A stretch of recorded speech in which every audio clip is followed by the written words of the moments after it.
Sa paglabas ko, ipapalaganap ko ang balat ng lahat ng makasalanan. Makahatulan.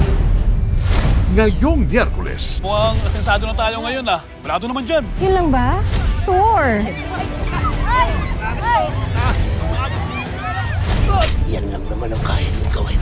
Pero tandaan mo, kahit na ano pang gawin niyo, wala kayong laban sa amin! Ikaw ang nakaluhod dito sa pako eh. Kayo ang walang laban sa amin! Darating ang panahon, kayo naman ang luluhod sa amin. Magkita tayo sa ring ha. Sa susunod, sa mukha nyo na yan hahataw. Oh, masarap. Kasing sarap mo. Sarap-sarap mo din.